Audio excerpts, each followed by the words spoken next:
సహాయం చేద్దాం. ఒంటరిగా ఉన్న దావీదుకు మనమైనా తోడుగా ఉందాం.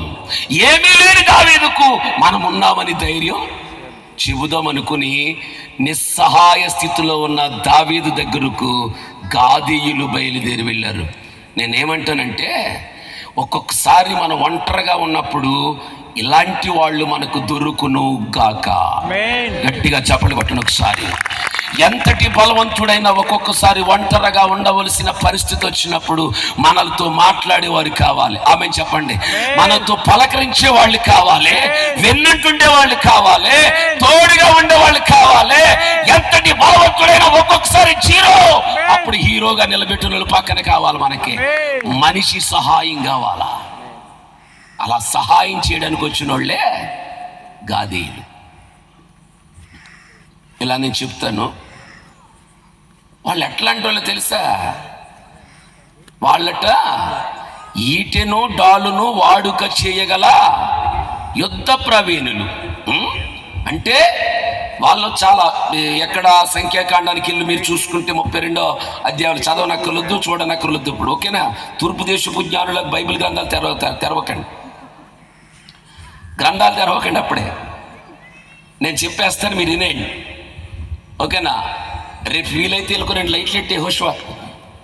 వాళ్ళు చీకట్లో ఉన్నారు, వాళ్ళు వీళ్ళ ముఖాలు కూడా కనపడట్లేదు.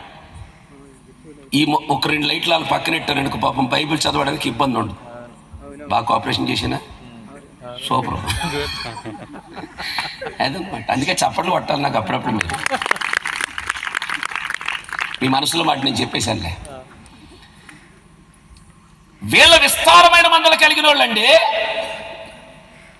నిస్సహాయ స్థితిలో ఉన్న దావీదు దగ్గరకు వచ్చిన వాళ్ళు సామాన్యులు కాదు. విస్తారమైన ధనం కలిగిన వాళ్ళు, మందలు కలిగిన వాళ్ళు. వారి మందలు కలిగిన వారు అయినా వారి మందలు చూసి ఏనాడు గర్వించలేదు. ధనధాన్యములు కలిగిన వారు, పరాక్రమశాలులు. వారి ధనాన్ని చూసి ఇంకొకడు నా దగ్గరికి రావాలని అనుకోలేదు. వారు బలవంతులు, పరాక్రమశాలులు. ఈటెను వాడగలిగిన వారు, డాలును వాడగలిగిన వారు. అంతటి వాళ్ళు మాకు ఇంకొకడు వాడవేంటి అని అనుకోలేదు. నైపుణ్యత కలిగిన వాళ్ళు. అలాంటి బలవంతులు, ధనవంతులు, గొప్పవాళ్ళు ఇప్పుడు ఎవరి దగ్గరకు వచ్చారు? గట్టిగా చెప్పండి, ఎవరి దగ్గరకు వచ్చారు? దావీదు ఏ స్థితిలో ఉన్నాడు? నిస్సహాయ స్థితిలో, ఒంటరి స్థితిలో ఉన్నాడు. వాళ్ళ దగ్గరకు వచ్చిన వాళ్ళు ఎలాంటి వాళ్ళు? సామాన్యమైన వాళ్ళు కాదు. నేనేమనుకుంటున్నానంటే, ఆలస్యమైన కానీ అద్భుతమైన జనాంగం వచ్చారు. ఆమె చెప్పండి ఒకసారి. ఒక అడుగు ఆలస్యమైన కానీ గొప్పోళ్ళు వచ్చి పంపించాడు దేవుడు. ఆమె చెప్పాలి ఒకసారి. ఇలాంటి వాళ్ళు ఈ రాత్రి మీ సేవకుడికి దొరుకును గాక. ఇలాంటి వాళ్ళు మీ సేవకుడు చుట్టూ చేరును గాక. నిస్సహాయ స్థితిలో నీ సేవకుడు ఒక్కొక్క పర్యాయం నిలబడితే ఇలాంటి గాదీయులు వచ్చి దండుగా నిలబడే గొప్ప విశ్వాసులు నా దేవుడి రాత్రి ఇచ్చును గాక. చేతులు పైకెత్తి చప్పట్లు కొట్టండి. అదే చెప్తాను. ఎందుకో పరిశుద్ధాత్మ దేవుడు 3 మెసేజ్లు దాటి తీసుకొచ్చాడు నన్ను. వాస్తవానికి పొదలోంచి బయలుదేరిన సింహం గురించి చెబుదామని వచ్చాను నేను. 2 కొమ్మరు అనే మట్టి గురించి చెబుదామని వచ్చాను. ఇక్కడ కూర్చున్న తర్వాత ఎందుకో నాకు తెలియదు కానీ తమ్ముడు ప్రార్థన చేస్తాడు. ఎవరు? నువ్వేనా దేవుడేనా? తమ్ముడు ప్రార్థన చేస్తుంటే పరిశుద్ధాత్మ దేవుడు నాతో మాట్లాడుతున్నాడు. ఈ వాక్యం చెప్పు.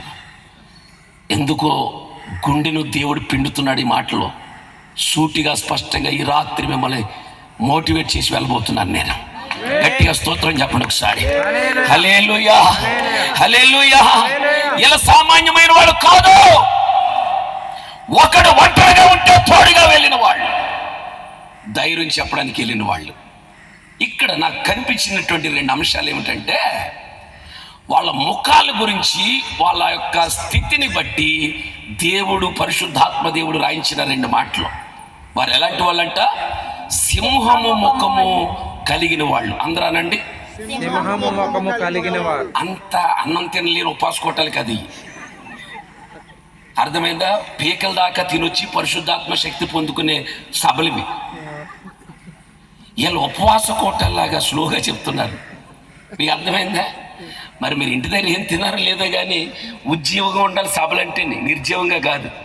ఎలాగ ఇసురుకుంటున్నారుగా చెప్పండి. వాళ్ళ ముఖాలు ఎలా ఉన్నాయట? సింహపు ముఖముల వంటి ముఖాలు. వాళ్ళ కాళ్ళు ఎలా ఉన్నాయంట?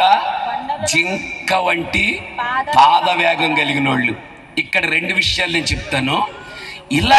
ఎలాంటి స్వభావాలు కలిగిన వాళ్ళు వచ్చిన వాళ్ళు అంటే, పేదోళ్ళు కాదు ధనవంతులు, చేతకానోళ్ళు కాదు నైపుణ్యత కలిగిన వాళ్ళు, పోని యుద్ధశూరులు కాని వారు కాదు, పిరికివారు కాదు, యుద్ధ నైపుణ్యము కలిగిన వాళ్ళు.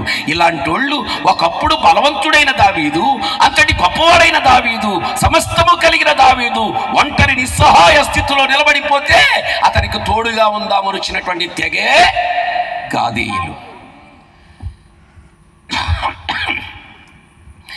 ఈ గాదీయులు ఎలాంటి వారు అంటే సింహము వంటి ముఖం కలిగిన వాళ్ళు. ఇలా చూడండి,